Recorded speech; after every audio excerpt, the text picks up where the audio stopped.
Welcome to Demming Chronicles, where we have conversations that make a difference. We bring you the views of persons who are responsible and who have an opinion about where Trinidad and Tobago should be. We focus on governance, we focus on the Constitution, and then we focus also on what brings you joy. In this edition of Demming Chronicles, we speak with Rishi Mirage, who has a tremendous interest in transparency, in the Freedom of Information Act, and whether it works for us and why is it necessary.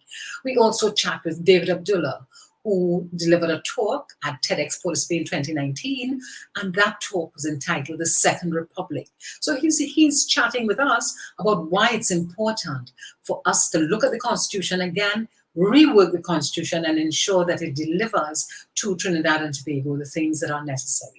And finally, today, we'll talk to Simon Batiste, who was the energy behind taking three of our soca artists to Summer Stage, which was a music program that aired on Amazon Music. Simon is really a creative in the sector, and soca is now on Summer Stage. We'll be back with you shortly.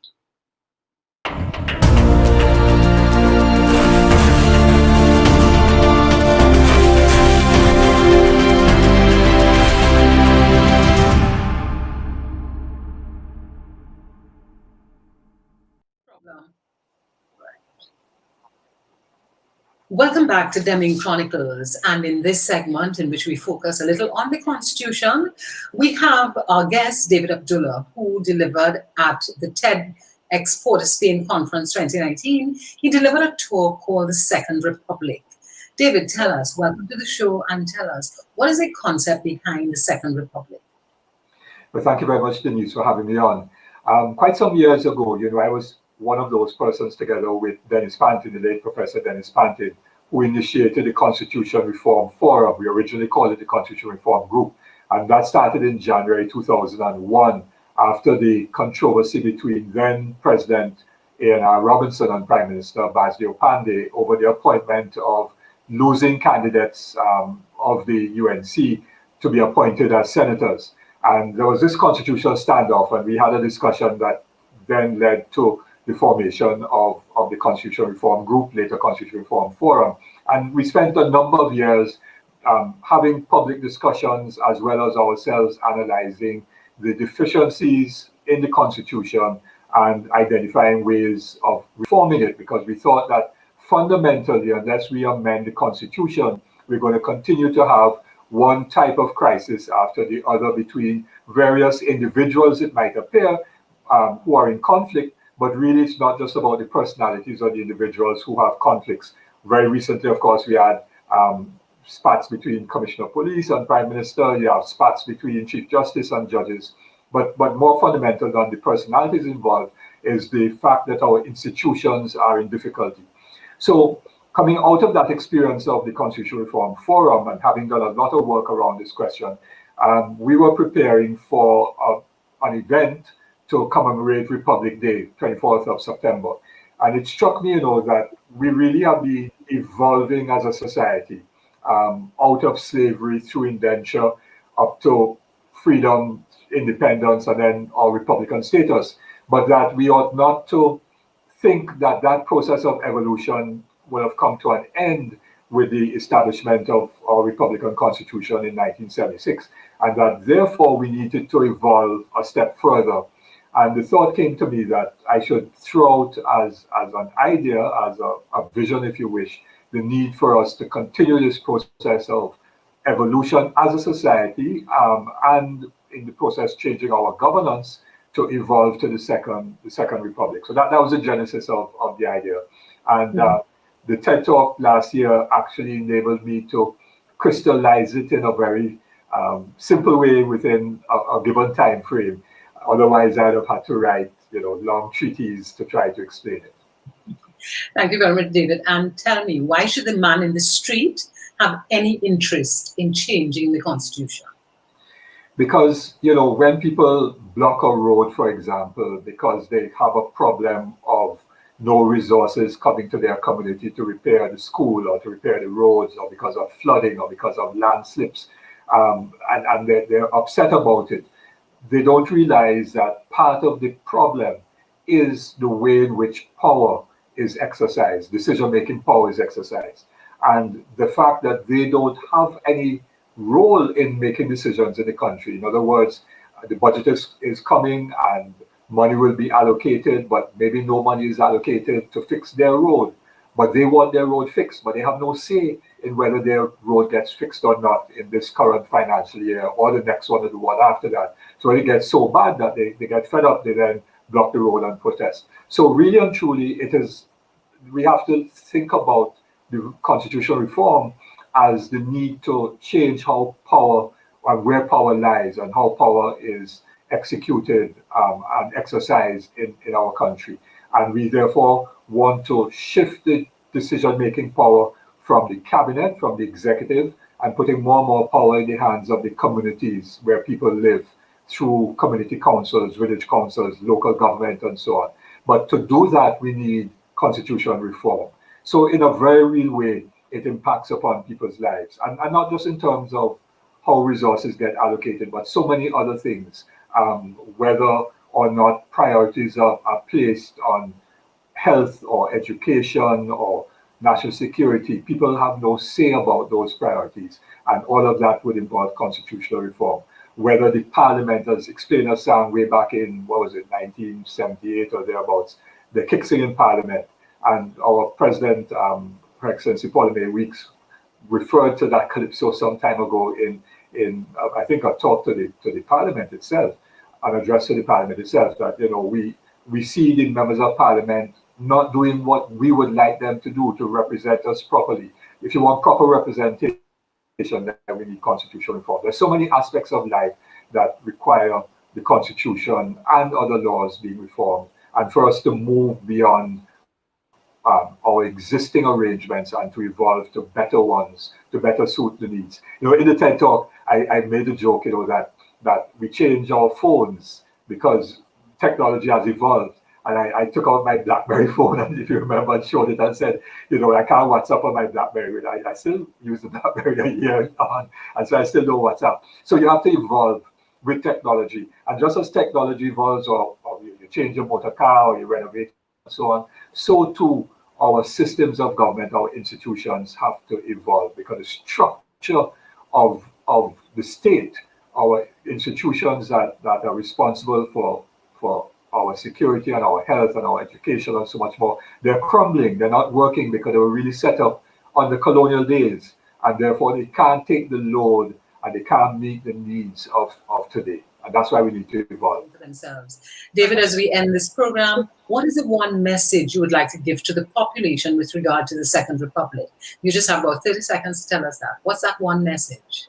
I think we have to become more aware of our own interests as a people, and to push aside all of those things that divide us, the race, the religion, and all of those things, and attacking one another on the basis of personalities, and let us zero in on what are the real fundamental problems that affect us, and come and unite around those fundamental questions. If we do that, then I think we realize that the first step towards the Second Republic is our own sense of responsibility and consciousness to move forward and to evolve. Thank you very much. And on that note, we need to be conscious, we need to evolve, and we need to have a sense of responsibility. We bring this segment to a wrap. Demming Chronicles. We'll be back shortly.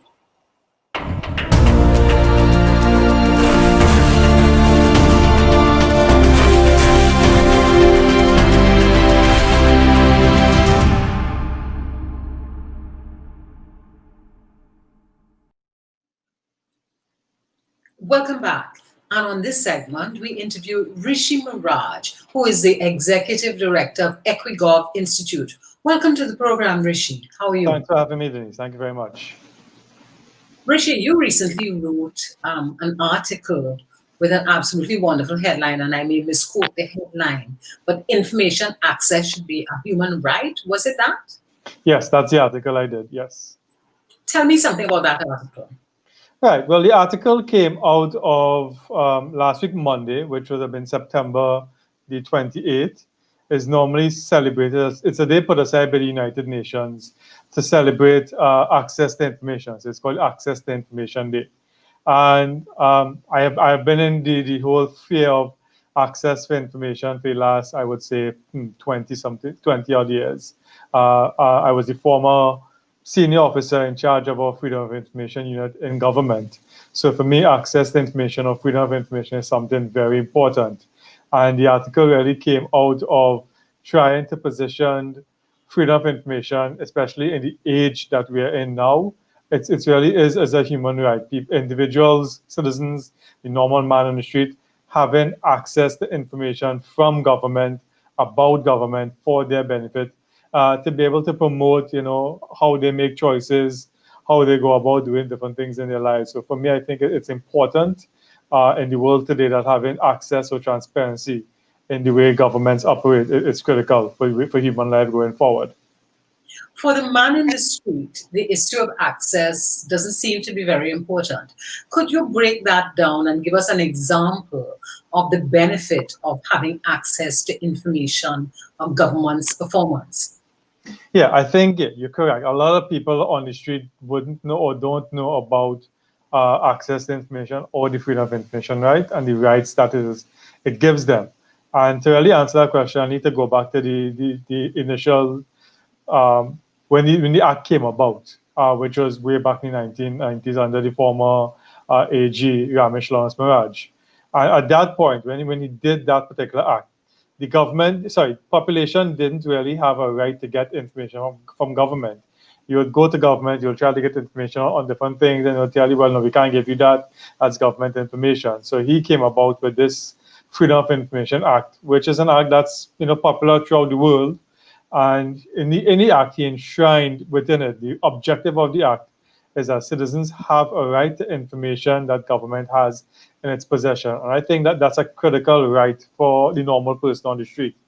You would hear normal every time the budget is coming up just now, the government would have spent $10 billion on this project or spend $20 billion in that project, or even a couple $1 million on something else. But exactly how does that benefit me as a person? What are the benefits for me? What did the government do in coming up with that project? Were there certain things that it would have done? Consultations? What was the process they went about in conceiving that project and coming up with that amount of monies? Who actually got the tender or got the award of contract for that particular thing? And so freedom of information now, it forces government to be more open in terms of the way it goes about doing the business of the people. Because for me, at the end of the day, government is supposed to serve the people, and the monies that the government spent is supposed to have a direct effect and a direct link and impact on the people. I accept that. And I wonder if simply having a Freedom of Information Act and access will in any way impact the perception of high levels of corruption and high levels of tampering so that particular persons win particular contracts and particular bids. Will it really have an impact? Well, the act must be looked for me in context of other pieces of legislation. So the act is really a transparency act. It really gives the normal citizen the right to access the information. But I think the act needs to work also in tandem with all other pieces of legislation that we have on the books or that we have proposed on the books. One good example would be the new Procurement Act that was passed way back, I think, in 2015 and has never been implemented. And when you read that act also talks about transparency and openness, and that government must now, or public bodies must now, once a budget has been passed, I think it's within a month or a quarter after the budget has been passed, publish what are you going to spend that money on. You're supposed to have that published. You're supposed to now have an open context. What is your tendering procedure? What is your tendering policy? You're now supposed to have an open light. Who got what contract? What was the contract? How much was awarded for? Who got the contract? How much they got paid? Now, that's not freedom of information, but freedom of information, together with other acts, allows you to make the process of governance more open and transparent. So I think, yes, it's an act by itself that promotes transparency, but it needs to work with other pieces of legislation.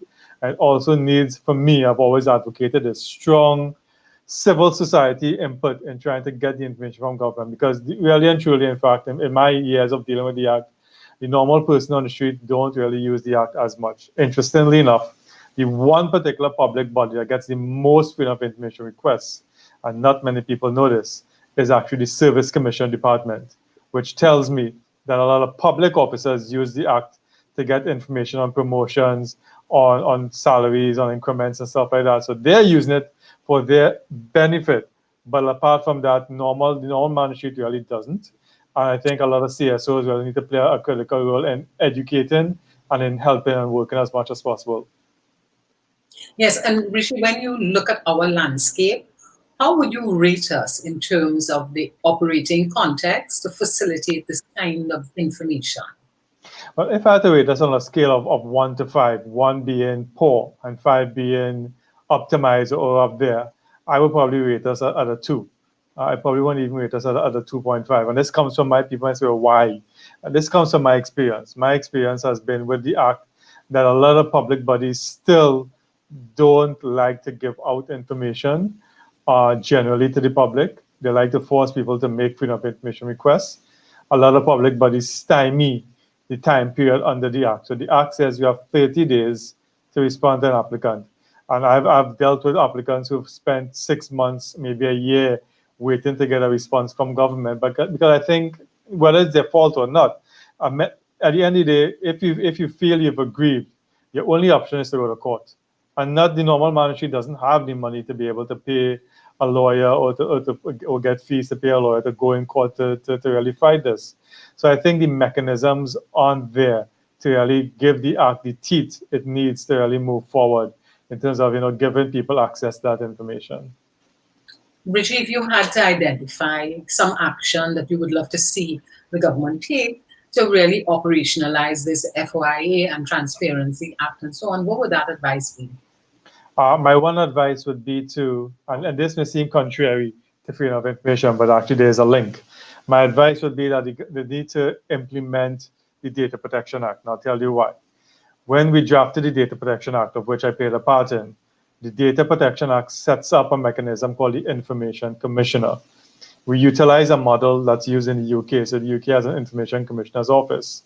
In the UK's model of data protection, the Information Commissioner has purview over both data protection and freedom of information laws. What we've done in the Data Protection Act is that we've amended the freedom of information to remove the ombudsman as a point of redress, because the ombudsman really has no power of enforceability under the act to force public bodies to give information. So we removed the ombudsman and we've placed in its place an Information Commissioner who has a lot more enforceable rights, who it's free of charge for an applicant to be able to go and seek redress from him. So you don't have to pay any fancy lawyer. If you get a FOI request, you don't get a response, you make a complaint. And in the act, we have specific language that says the commissioner has rights, enforceable rights, to force public bodies to give information. So for me, that's a quick win, because it's a cost-effective tool. We have not removed the courts. The courts are always there as an act of last resort if you want to go to the courts. We've never removed the courts. But before you get to the court, what we've done is we've created an office that offers some sort of redress to the normal man on the street at a very cost-effective manner, even free at certain cases, where you can seek redress. So I think if it's one way you can operationalize the act to make it more effective in the short term, for me it would be at least implementing that particular office and getting that office up and running to deal with the Freedom of Information Act. And on that note, thank you very much, Rishi.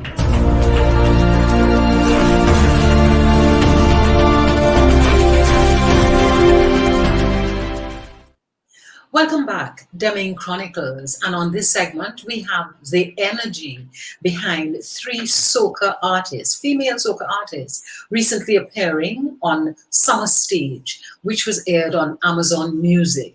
Welcome, Simon Batiste. How are you today? A pleasure being here. Thank you so much, Denise. I'm good. Simon, what brings you joy in Trinidad and Tobago? Joy. For a while, it used to be being able to get out and do things, socialize, meet with friends. These days, I've discovered I've found a lot more joy in solitude and simply just spending time at home with my wife and, just reading. It's weird how this whole environment has changed me in a sense. Yeah. And even in that solitude, you found the time to get 3 soca artists on an international platform. Tell us, how did you swing that? Well, I certainly can't take credit for it, in the sense that there were other parties involved. My business partner, Carolyn Paget, who's been by my side for 20 years, she was also instrumental in making, this sort of connection. And most importantly, a business partner of ours who we have worked with now for, my God, I want to say for the better part of 8 or 10 years, Arturo Martinez, who is very well connected as well. He's based out of the United States, and he's done several projects with us. So it's really through the combined efforts, but mainly through Arturo's connections, that we were able to make this hookup happen. Simon, I'm aware that when you had the conversation with your partners, they didn't even know how to spell soca. That bothered me. So tell me, what are we going to do about that? Right. Well, just to be clear, the difference between my business partners, who very well know how to spell the word, and the partners you're referring to in Amazon and Amazon Music. We were at the time speaking with their tech team responsible for staging the platform, and we were talking about what we were planning to do, and of course, running through the show. And it surprised us because one of the gentlemen turned to us and said, could you tell us a little bit more about what this music is? And then they followed it up by saying, could you spell soca? Now, keeping in mind that I think we have this belief that, everyone knows about soca music, right? We've kind of, in a sense, we've made it very popular amongst our diaspora, that we think that naturally that is exponentially grown to, the globe. But the reality is that in a lot of these circles, US industry, UK, Asia, etc., they simply aren't familiar with it as a genre. And it's no fault of theirs. I mean, I think it's more evidence that we have a lot of work to do, right, in terms of getting, our music out there and making people understand what it is and what it's about. And Simon, what are your thoughts on our current situation where we aren't able to do what we like to do, which is to congregate in big numbers? What are your thoughts on where we're going? What's the future of that? Well, I think it's been said repeatedly. We need to be innovative. We need to adapt. We need to figure out how we can present it, either using our interactive forums, right, online, etc., or creating a model where we can attend something in a physical landscape, but yet being able to separate so that, we don't have a crisis, emanating from being too close together. And I know that there are events in Germany, the UK, Canada, etc., where they've done everything from drive-in concerts to the idea of building these mini stages, almost like using scaffolding, creating these little sections in which thousands of people can go to a show. So I definitely think that we are capable of being able to change, right? Our landscape to suit us, but it's going to take a lot of work. It's not going to happen simply by us discussing it. We're going to have to figure out, get the right teams together and figure out how we can, in fact, manifest these ideas into something that everyone can see and enjoy. Do you have anything on the agenda for Carnival 2021? Although it's not happening, there certainly needs to be some kind of placeholder events. Is there a placeholder event that you're involved in? Well, I certainly, I was appointed as creative director for Soca Monarch earlier this year. And since March, I've been having these discussions with the owners, trying to explain, that the possibility that there may not be a physical carnival, right, is a reality, and that we should immediately start, planning how we're going to address it. What are we going to do? How we're going to make it something as an event that can take advantage, of what we're currently given, and in a sense exploit that and demonstrate to the rest of the world who we are and you know and what we represent. And I think we should do that for Carnival as a whole, right? Over that entire period, we shouldn't just approach it with the mentality that okay, it's not happening, and therefore we don't do anything.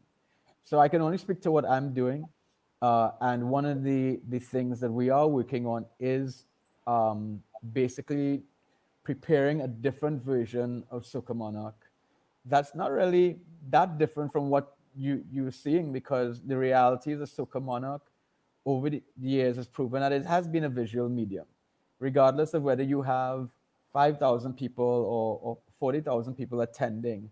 It's the people who are tuning in, right? You have over 1 million people tuning in, you know, globally to see it.